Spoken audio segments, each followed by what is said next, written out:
누가복음 15장 11절부터 24절까지의 말씀을 교독해서 읽고 마지막 절은 함께 읽도록 하겠습니다. 또 이르시되 어떤 사람에게 두 아들이 있는데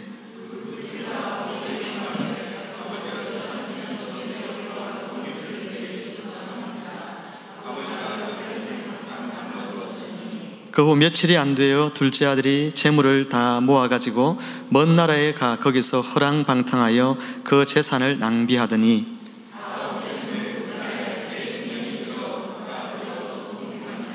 가서 그 나라 백성 중 한 사람에게 붙여 사니 그가 그를 들로 보내어 돼지를 치게 하였는데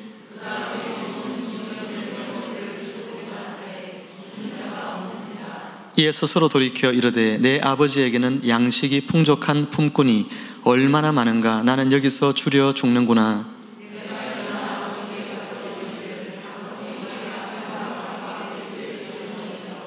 지금부터는 아버지의 아들이라 일컬음을 감당하지 못하겠나이다. 나를 품꾼의 하나로 보소서 하리라 하고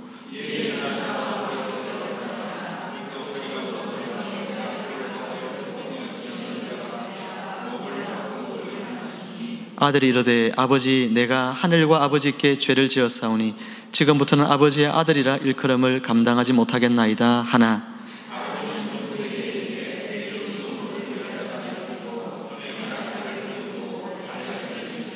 그리고 살찐 송아지를 끌어다가 잡으라. 우리가 먹고 즐기자.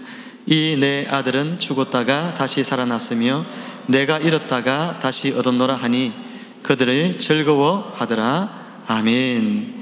이제 우리 목사님 나오셔서 기다리시는 아버지라는 제목으로 말씀을 나누실 때 거신 은혜 누리시기를 바랍니다. 우리 하나님 아버지께서 저와 여러분을 아버지 집에 초대하셔서 오늘 우리에게 모든 풍성한 은혜를 베푸시기를 원하십니다.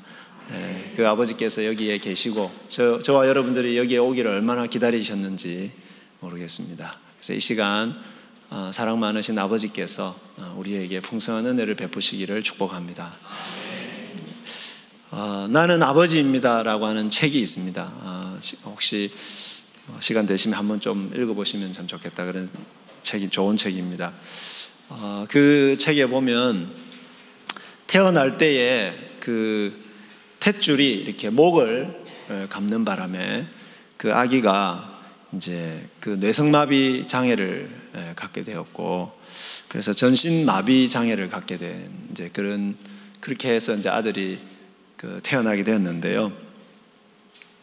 이 아들을 둔 이제 아버지의 회고록입니다. 회고록인데 뭐 말도 못하고 제대로 움직이지도 못하는 이제 그 아들을 이제 이렇게 양육을 해야 되는데 여러 가지 어려움들이 있지 않겠습니까? 근데 지금 이제 그 아들의 나이가 50대가 넘었으니까 그 아들이 어릴 때는 뭐 컴퓨터라고 하는 게 제대로 개발되지도 않았고 뭐 그런 시대였습니다. 그런데 그런 장애 아이를 위해서 어떤 학교에서 의사소통할 수 있는 기계를 막 개발을 했습니다. 개발을 했는데 이제 그 집에 선물을 한 거죠. 그래서 이 아들이 그 아버지에게 하루는 이제 글자를 하나를 쓴 겁니다. 요즘으로 말하면 그냥 컴퓨터로 하면 되는데 그때는 그런 게 없었기 때문에 이제 그 의사소통하는 기계를 통해서 했는데 run이라고 하는 글자를 쓴 겁니다. 여러분, run, 달리다. 그래서 그 무슨 말이겠습니까? 저는 달리고 싶습니다. 아빠, 저 달리고 싶어요. 근데 몸도 움직이지도 못하고 말도 제대로 못하는 이 아들이 달리고 싶다. 그 한마디 때문에 이 아버지는 원래 군인이었습니다. 직업 군인이었는데 심장병이 있었습니다. 여러분, 심장병이 있는 사람이 달리는 거 별로 이렇게 좋지 않지 않습니까? 근데 그때부터 이분이 이제 달리기 시작을 합니다. 굉장히 그 아들하고 달려야 되기 때문에 그때부터 이제 훈련을 계속 하면서 마라톤 훈련을 이렇게 하고 그렇게 하는데, 나중에 이제 이 사람이 이제 그 책에 보면 쭉 이렇게 나오는데 아들하고 같이 이제 달려야 되지 않습니까? 근데 마라톤 대회를 가려면 이렇게 혼자 출전해야 되는데 아들을 이렇게 휠체어에 태워서 밀고 가야 되니까 이게 이제 등록이 되느냐 안 되느냐 이것 때문에 굉장히 이제 말이 많고 그랬는데 이거를 이제 끝까지 싸워가지고 정부 주 정부랑 이렇게 싸워가지고 결국은 이제 그 허락을 받아내고 법을 바꿔서 허락을 받아내고 해가지고 이 아들을 휠체어에 태우고 보스턴 마라톤 대회부터 이렇게 출전을 해가지고 그때부터 이제 달리기 시작을 했는데요. 무려 보스턴 마라톤 대회만 제가 책을 읽었을 때 무려 26회를 참석을 했습니다. 출전을 했습니다. 그것도 다 완주한 거죠. 이 아들을 밀고 이 아버지가 이제 완주를 했는데요. 보스턴 마라톤 대회만 참석했겠습니까? 각종 마라톤 대회를 다 참석해가지고 출전해가지고 아들과 함께 끊임없이 달린 겁니다.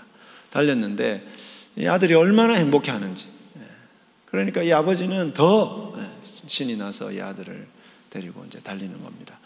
그런데 어느 날 하루는 이 아들이 또 뭐라고 이야기하냐면 철인 3종 경기에 참석하고 싶다 이렇게 이야기를 하는 거예요. 아버지 죽는 줄은 모르고.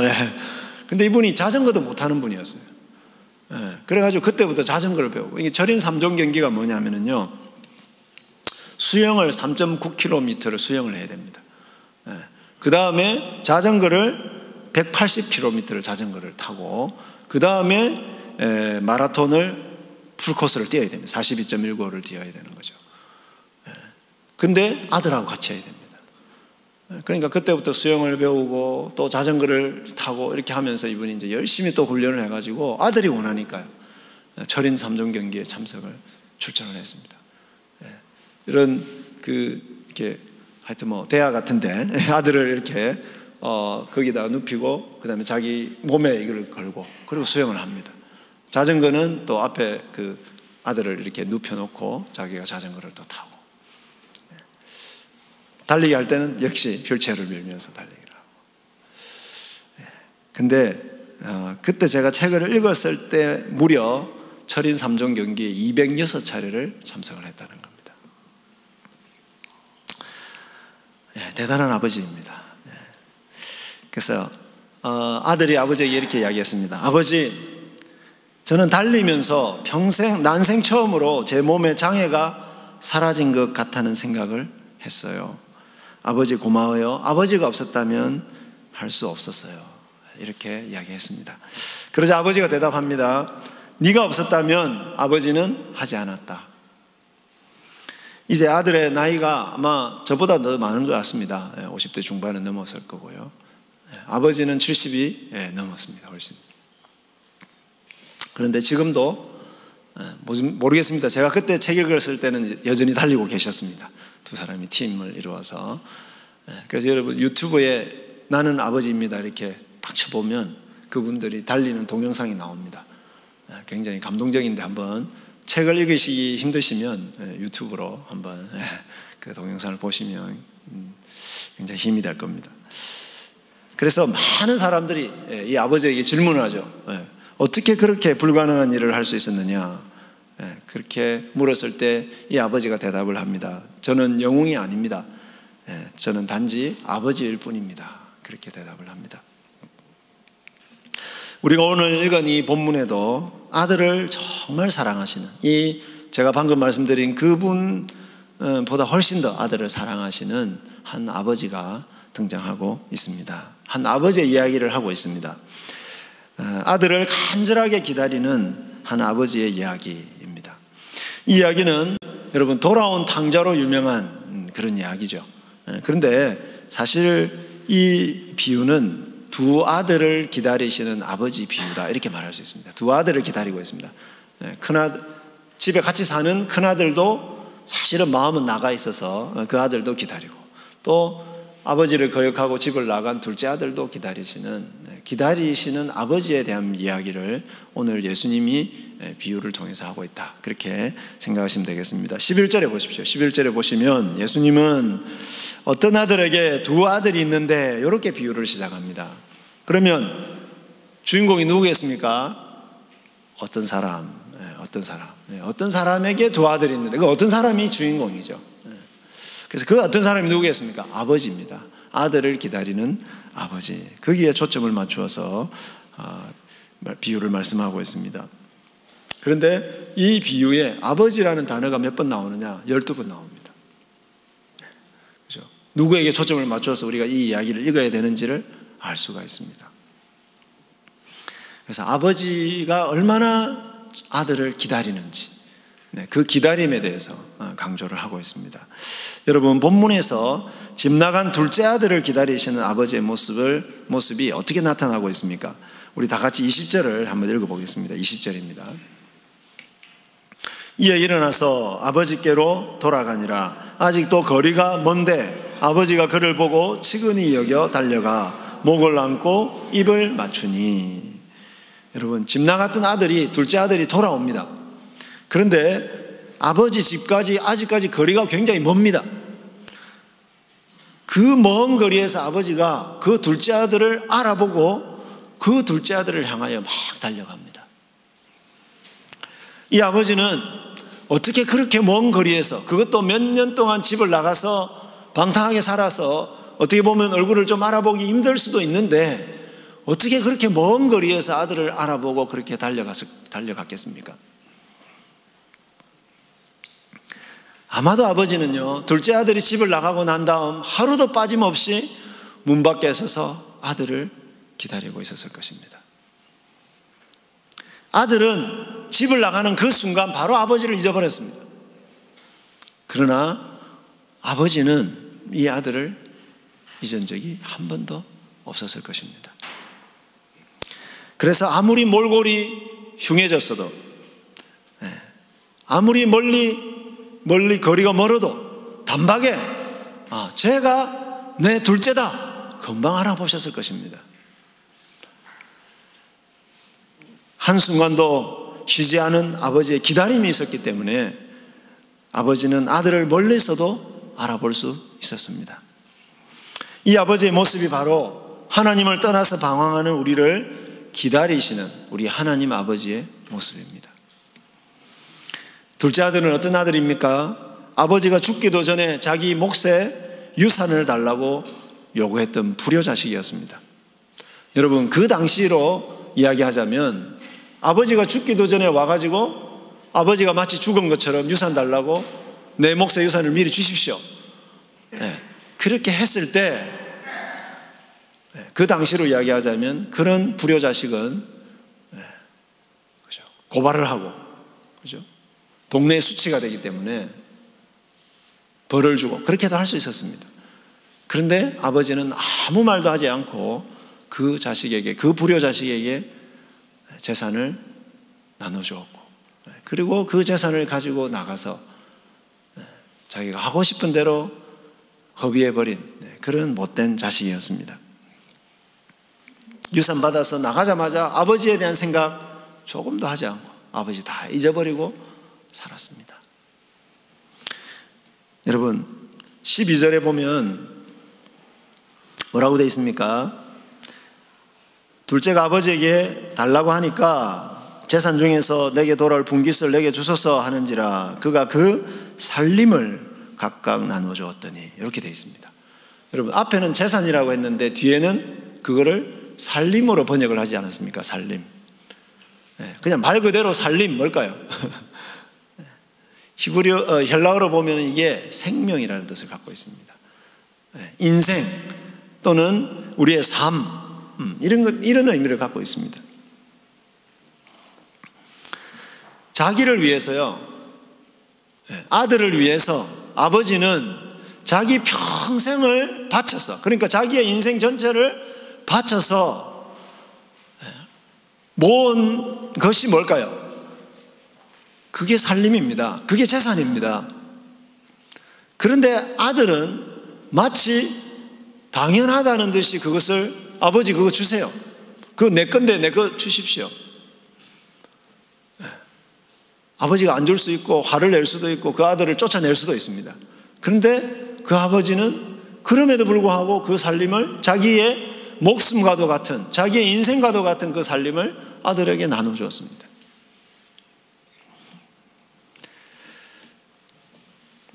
이 아들은 자기를 위해서 인생을 바친, 전부를 바친 아버지의 사랑을 뭘로 바꿨습니까? 재산으로 바꿔버린 것이고, 그냥 그걸 가지고 가버렸습니다. 아버지의 인생을 가지고 가버렸습니다. 여러분, 자녀들이요, 정말 우리가 사랑하는 자녀들이 우리의 마음도 몰라주고 우리를 확 떠나버렸을 때 우리 인생 전체를 잃어버린 것 같지 않습니까? 요즘도 많은 자식들이 부모님의 사랑을 감사하기는커녕 부모님의 생명과도 같은 재산을 그냥 재산만 요구합니다. 사랑을 재산으로 그냥 바꿔서 가져가 버립니다. 부모님의 인생을 도둑질하는 것입니다. 집 나간 아들은 자신을 위해서 모든 것을 아낌없이 바쳐서 사랑한 아버지를 부정했습니다. 방탕하고 더러운 삶으로 아버지의 명예를 더럽혔습니다. 모든 것을 잃어버린 후에 굶어 죽을 지경이 되어서야 겨우 아버지 집을 떠올리고 빈털터리로 돌아옵니다. 그럼에도 아버지는 그 돌아온 아들을 측은히 여겼다, 그렇게 되어 있습니다. 여러분, 그런 자식을 측은히 여길 수 있겠습니까? 내 인생과도 같은 것들을 다 가지고 가서 다 허비해버렸는데 그 아들이 돌아왔을 때 아이고 불쌍해라, 그렇게 이야기할 수 있겠습니까?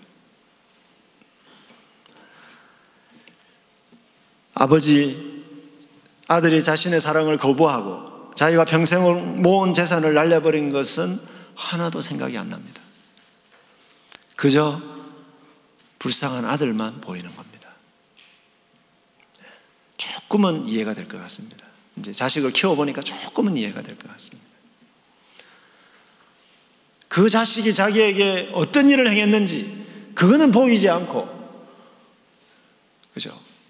비참한 몰골로 돌아오는 그 불쌍한 아들, 그 아들만 보이는 겁니다. 그런데 불쌍한 몰골이긴 하지만은 자기에게로 돌아온 그 아들이 고맙기까지 한 겁니다. 돌아와줘서 너무 고마운 겁니다. 그래서 그 아버지는 막 아들에게 달려가서 목을 안고 입을 맞춥니다. 얘야, 돌아와줘서 너무 고맙다. 원어에 보면은 아버지는 아들의 목 위에 쓰러졌다, 이렇게 되어 있습니다. 목 위에 쓰러졌다. 너무도 반가워서 몸무게를 완전히 다 실어서 그 아들을 와락게 안으셨다, 그런 표현입니다. 사랑하는 성도 여러분, 우리 하나님 아버지는 바로 이런 아버지이십니다. 우리가 아무리 둘째 아들 같아도, 아니 둘째 아들보다 더 한심한 삶을 살았다고 하더라도 우리가 아버지께 돌아와서 행복하게 살기를, 아버지께서 주시는 그 사랑을 받아서 누리면서 행복하게 살기를 간절히 바라시는 그런 아버지이십니다. 아무런 자격이 없어도, 아무런 조건이 필요 없이 그냥 돌아오기만 하면 맨발로 달려오셔서 와락 안아주시는 아버지이십니다. 과거의 죄를 묻지 않습니다. 네가 어떻게 나한테 그럴 수가 있느냐, 한마디 하지 않으십니다. 무조건 용서하십니다. 어떻게 할 수 있습니까? 21절에 보십시오. 21절에 보면은 아들이 아버지께 용서를 구하고 있습니다. 그런데 용서를 구하는 것이 먼저입니까? 아니면 아버지가 달려와서 안아주시는 것이 먼저입니까? 20절에 보시면 아버지가 달려와서 안아주시는 것이 먼저죠. 여러분, 하나님의 용서가 먼저인 것입니다. 사랑하는 여러분, 혹시 이 자리에 오셨는데 여러분 안에 혹시 죄책감을 가지고 계신 분은 없으십니까? 교회 나오면 무서운 하나님의 심판이 있을 것 같아서 두려우신 분은 혹시 없으십니까? 하나님 아버지는 아버지를, 자신을 만나기 위해 나온 우리의 어떤 죄도 묻지 않으십니다. 여러분, 왜 나오셨습니까? 하나님의 용서가 필요해서 나오시지 않았습니까? 하나님의 사랑이 필요해서 나오시지 않았습니까? 여러분이 나온 것 자체가 아버지의 사랑을 그저 갈급해서 나온 거 아닙니까? 하나님은 다 아십니다. 그래서 꾸짖거나 책망하시기보다는 여러분, 아버지의 집으로 나온 저와 여러분들을 먼저 환영해 주시고 안아주신다는 것입니다. 죄를 갚기 위해서 먼저 선행부터 해야 용서해 주신다, 그렇게 말하지 않습니다. 여러분, 혹시 하나님 앞에 죄를 지었는데 내가 뭘 해서 이 죄를 갚을까? 혹시 그런 생각하고 계시는 분들은 그런 생각하지 않으셔도 됩니다. 교회 봉사를 해야 하나님이 죄를 용서해 주시지 않을까? 그런 생각 안 하셔도 됩니다. 여러분, 교회 봉사 안 해도 하나님 여러분들을 사랑하시고 용서해 주십니다. 하나님은 그냥 돌아온 저와 여러분을 고마워하십니다. 잘 돌아왔다, 고맙다고 이야기하십니다.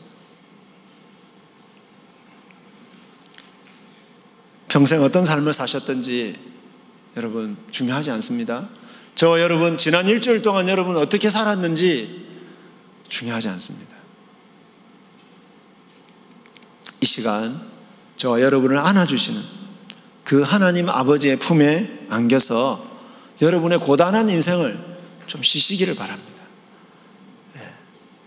이 시간 하나님 우리를 꼭 안아주시지 않습니까?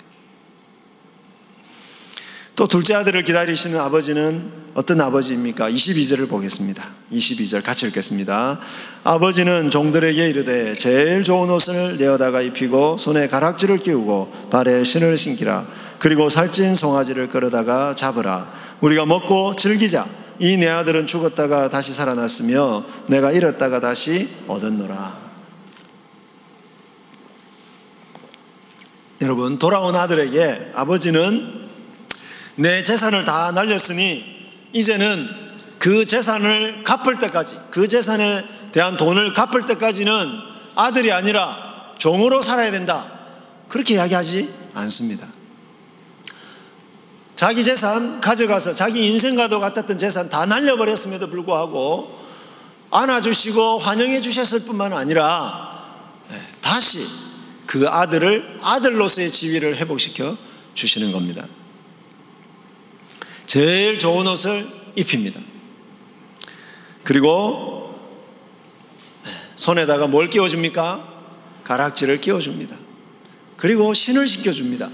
여러분, 그 당시에 종들은 신을 신을 수가 없었습니다. 아들만 신을 신을 수 있었습니다. 아버지가 가장 아끼는 옷을 입혔습니다.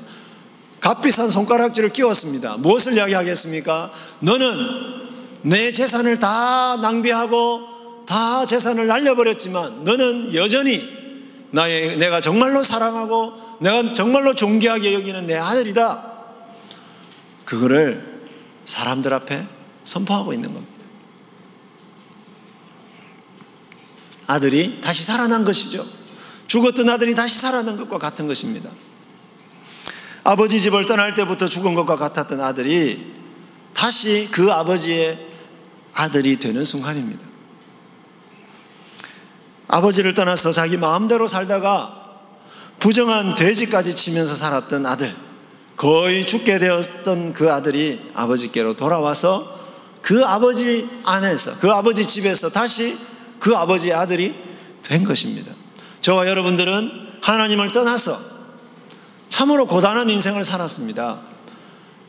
그런데 우리가 교회로 나와서 아버지 집에 나오는 그 순간에 우리는 온 세상 전부를 다 가지고 계신 그 아버지의 자녀가 되었던 것입니다. 누가 그렇게 만들어 주셨습니까? 아버지 하나님께서.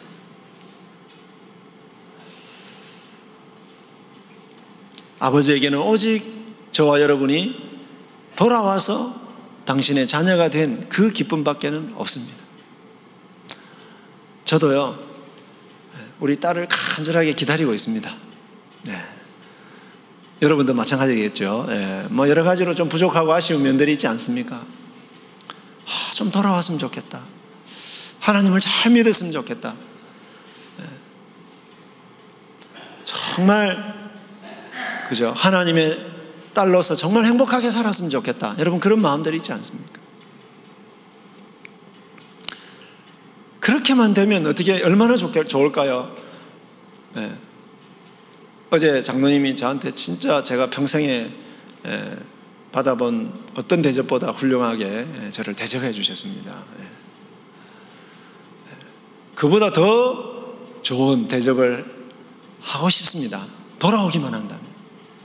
자식이 돌아왔기 때문에 모든 사람들 다 불러놓고, 온 집안 사람들 다 불러놓고 성대하게 잔치를 벌이는 것입니다. 사랑하는 성도 여러분, 우리 하나님 아버지는 바로 이런 하나님이십니다. 이런 아버지이십니다. 뜨겁게 영접하실 뿐만 아니라 우리를 자녀로 삼아주십니다. 우리가 하나님의 자녀로서의 존귀함을 회복할 수 있도록 하십니다. 여러분, 돼지 치는 데 가가지고 얼마나 비참한 몰골이 됐겠습니까? 목욕시켜주고 다시 좋은 옷 입혀주시고 머리에 무스 발라주시고, 그죠? 하나님의 자기의 자녀로서, 자기의 자녀니까, 자기의 아들이니까, 그죠? 그 존귀함에 맞는 그런 것들을 다 회복시켜 주신다는 겁니다. 여러분, 우리가 하나님을 떠나가지고 세상에서 마음대로 살다가 인격이 파괴되고 마음의 상처가 생기고 정말 세상 사람들이 손가락질하는 그런 사람이 되어서 아버지께 돌아왔다고 하더라도 우리 하나님은 그런 망가진 우리들을 옷을 입혀주시듯이 상처를 치료해 주시고 손가락질을 그저 반지를 끼워주시듯이 우리의 망가진 그 모습을 회복시켜 주시기를 원하시고 말씀과 성령을 통해서 이 세상 사람들이 정말로 우러러보고 존경할 수 있는 그런 멋진 하나님의 자녀들로 그렇게 회복시켜 주시는 아버지이시다 하는 것입니다.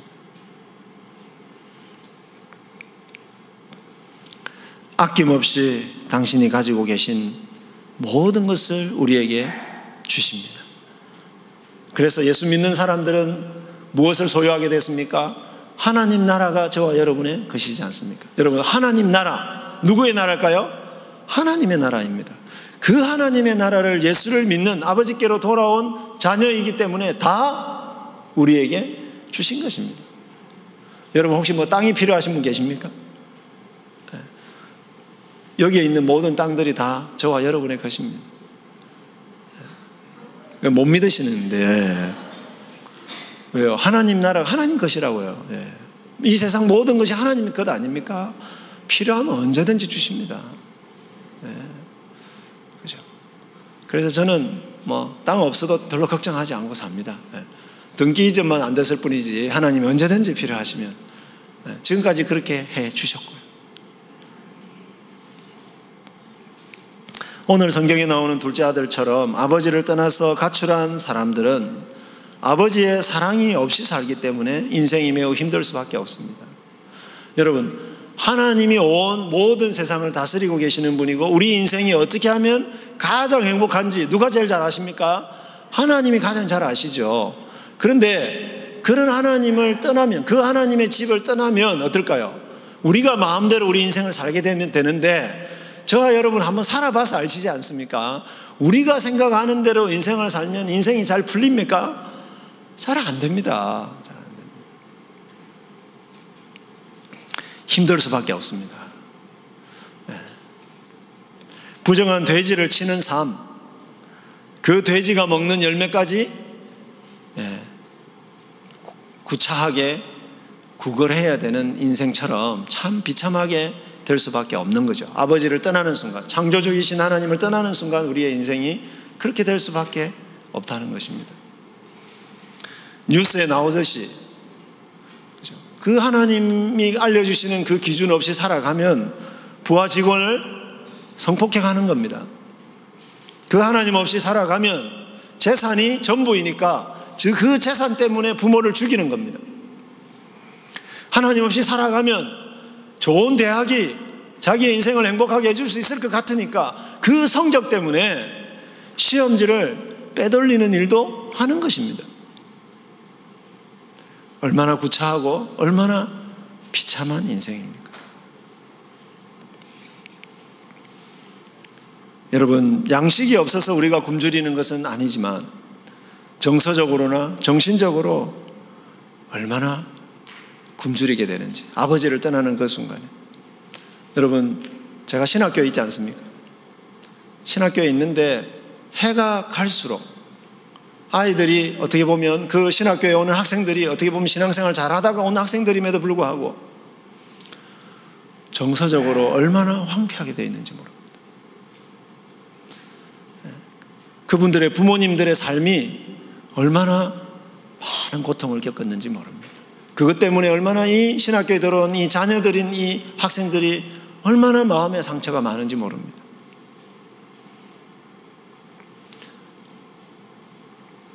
여러분, 하나님을 떠나서 우리가 당하는 이 모든 고통들, 이런 것들을 우리는 죽음이라고 표현할 수 있습니다. 둘째 아들이 허랑방탕하게 살았던 삶, 그리고 그 이후에 비참하게 살았던 그 모든 삶을 우리는 죽음이다, 그렇게 표현할 수 있는 것입니다. 아버지를 떠나면 죽음인 겁니다. 이 죽음 같은 삶에서 우리가 벗어날 수 있는 유일한 길은 뭐겠습니까? 아버지께로 돌아가는 것입니다. 우리를 끊임없이 기다려주시는 그 아버지께로 돌아가는 겁니다. 그 아버지께로 돌아가서 하나님의 자녀로서의 그 존귀함을 회복하는 것입니다. 그 길밖에는 없는 거죠. 그래야 진정한 쉼을 누릴 수 있고 진정한 행복을 누릴 수 있습니다. 하나님의 자녀로서의 존귀한 삶을 살 수 있는 것입니다. 저는 아버지 연세 51세 때 태어났습니다. 그러니까 51살에 아버지가 저를 낳으신 거죠. 여러분, 그런 아버지에게 여러분 제가 얼마나 귀여웠겠습니까? 얼굴이 뭐 비록 이렇게 생겼지만 그런 아버지에게는 얼마나 귀여웠겠습니까? 근데 아버지는 한 번도 저한테 그런 표현을 하지 않았습니다. 너무너무 무서운 분이었습니다. 일제시대에 징용을 당해서 가셨다가 강제징용을 당한 거죠. 그래서 돌아왔는데 무슨 살림이 있습니까? 굉장히 험한 삶을 살았습니다. 자식들에게 사랑한다고 표현하지 못하는 그런 분이셨고요. 한 번은 둘째 형님이, 아들만 넷인데 둘째 형님이 이제 시골에서 살다가 공부도 하기 싫고 그래가지고 도시로 도망을 가다가 잡혀왔습니다. 우리 아버님이 키가 180이고요. 손바닥은 저보다 한 2배 정도 큽니다. 그 둘째 형님이 그죠? 아버지께 박살나는 모습을 보면서 얼마나 두려웠는지, 그 아버지가 얼마나 무서웠는지 모릅니다. 아버지가 제 중3 때 돌아가셨습니다. 근데 이제 아버지가 아직 이제 의식은 없지만 아직 돌아가시지 않은 상황인데 제가 학교에서 공부하다가 왔습니다.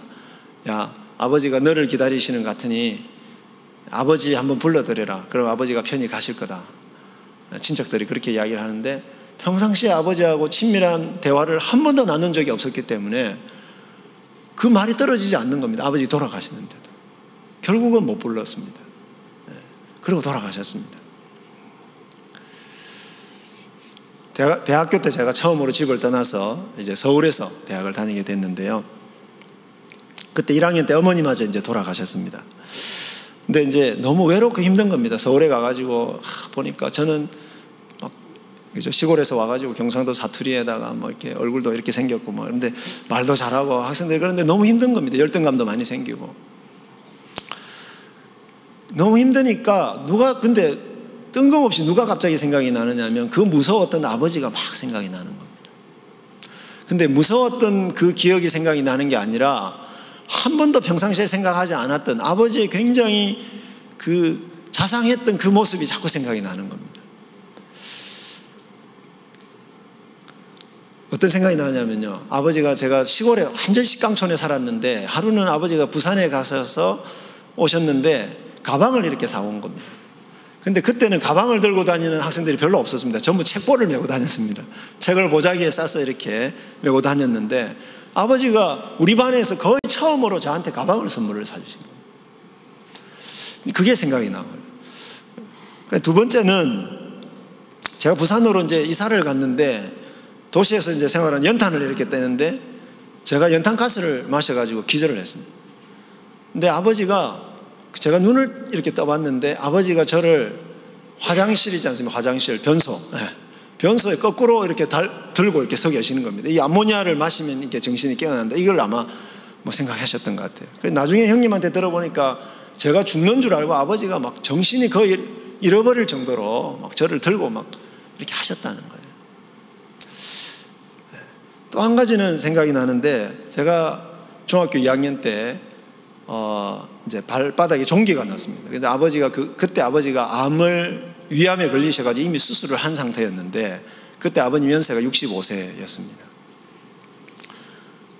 이게 중학교 때 이제 종기를 째가지고 이렇게 하니까 걸을 수가 없지 않습니까? 그래서 아버지가 업고 그 연세, 그 위암까지 수술을 했는데 저를 업고 버스를 타고 중학교까지 가서 거기서 내려서, 근데 거기서부터 또 중학교까지 이 한 산 중턱에 있어가지고 한참 걸어 올라가야 되는데 아버지가 그런 저를 업고 그까지 등교를 시켜주었던 그 기억이 납니다. 그때부터 제가 별명이 할배가 됐습니다. 우리 아버지를 보고 아이들이 이제 저 별명을 붙여준 게 할배였습니다. 그게 생각이 나면서 막 눈물이 나는 겁니다. 제 삶이 너무 힘들고 너무 외롭고 죽고 싶은데 의지할 아버지가 안 계시니까 너무너무 서러웠던 것이죠.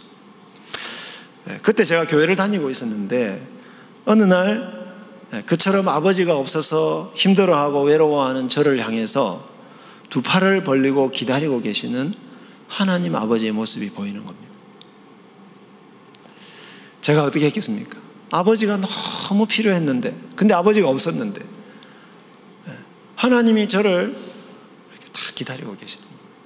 제가 그냥 조금 더 주저하지 않고 그 하나님께로 달려가서 탁 안겼습니다.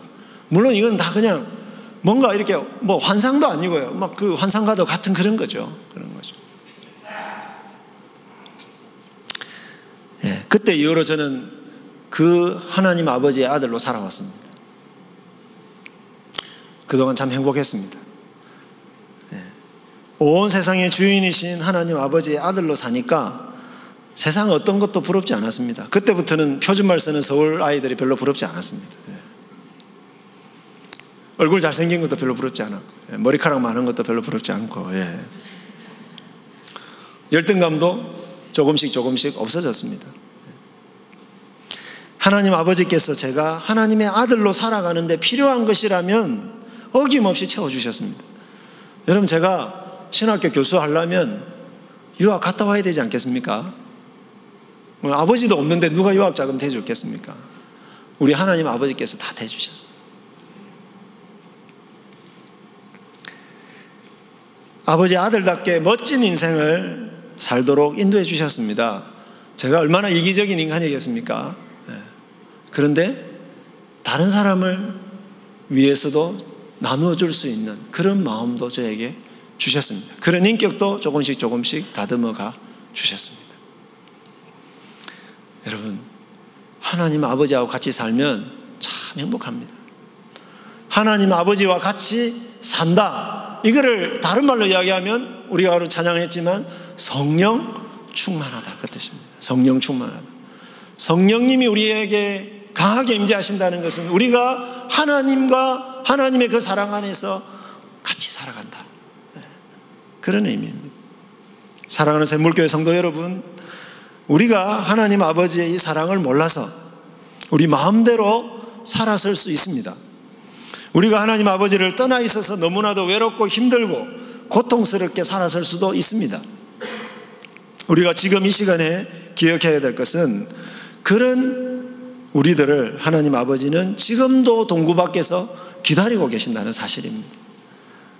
어떤 죄를 지어도 돌아오기만 하면 안아주시고 잔치상을 차려주시고 하나님의 존귀한 자녀답게 살 수 있도록 우리의 인생을 회복시켜 주십니다.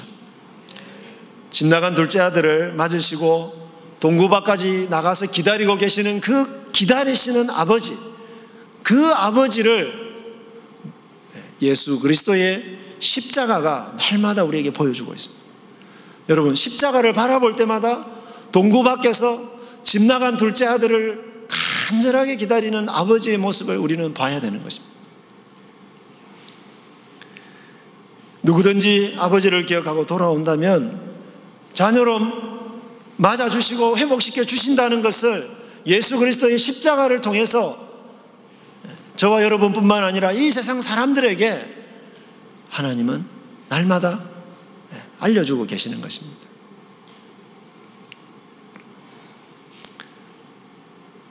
하나님께서 우리를 간절하게 기다리시되 모든 것을 아낌없이 내어주실 정도로 우리를 기다리신다. 그것을 예수 그리스도의 십자가가 보여주는 것입니다. 예수님의 십자가를 통해서 하나님은 우리가 하나님을 떠나서 지었던 모든 죄와 고통과 수치와 외로움을 예수 그리스도에게 친히 담당시켜 주셨습니다. 예수님을 우리 삶의 주님으로 모시는 순간 우리의 모든 죄와 고통과 수치는 하나님 아버지가 다 가지고 가시는 것입니다. 여러분, 둘째 아들을 맞이하실 때 그 아들을 용서하시기 위해서 누가 그 둘째 아들의 모든 죄를 짊어졌겠습니까? 아버지가 다 그 모든 것들을 다 짊어지신 겁니다. 그렇기 때문에 그 아들을 용서하실 수가 있었습니다. 예수님이 가지셨던 하나님의 아들로서의 모든 영광, 그것은 우리에게 주시는 겁니다. 우리가 죄를 지어서 아버지를 떠나서 지었던 모든 죄와 수치와 고통은 예수님께 짊어지어 주시고 예수님이 가지셨던 아들로서의 영광은 우리에게 주시는 것입니다. 그것이 바로 예수 그리스도의 십자가입니다. 사랑하는 성도 여러분, 십자가 지신 예수님이 하나님 아버지의 용서의 표현이심을 믿으시기를 바랍니다. 예수님을 믿어서 하나님의 아버지의 놀라운 그 사랑의 품 안에 안기시기를 바랍니다. 그런데요, 한 번 돌아왔다고 집 안 나가겠습니까? 여러분, 예수 믿어도 자주 집 나갑니다. 우리들은 예수 믿었는데 아버지의 사랑에 감격했는데 또 집 나갑니다. 우리 마음대로 삽니다. 그죠? 그래서 수시로 우리는 탕자가 됩니다. 그래서 여러분, 자꾸 돌아와야 됩니다. 또 십자가를 붙들어야 됩니다. 그렇게 할 때마다 집을 한번 나갔다가 또 돌아오고 나갔다가 또 돌아올 때마다 우리는 한량없는 그 아버지의 그 사랑을 경험하게 돼요. 끊임없이 우리를 기다려주시는 그 하나님을 경험하게 되고, 그리고 다시 온전히 회복시켜 주시는 그 아버지 하나님을 경험하게 되고, 그래서 집을 나가는 일들이 점점 줄어들게 될 것입니다. 사랑하는 성도 여러분, 우리가 어떤 죄를 지었든지 내 모습이 어떤 상태에 있든지 상관없이 잔치상을 준비해 놓고 동구방까지 나가서 우리를 기다리시는 아버지께로 돌아오시기를 바랍니다. 예수 그리스도의 십자가 아래로 나아오시기를 바랍니다. 그렇게 될 때에 하나님 아버지께서 여러분을 꼭 껴안아 주실 것입니다. 하나님이 가지고 계신 모든 것을 저와 여러분에게 주실 것입니다. 그리고 우리의 삶을 정말로 행복하게 아름답게 빚어 나가실 것입니다. 하나님 아버지께서는 주님이 오실 때까지 저와 여러분을 기다리고 계십니다. 기도하겠습니다.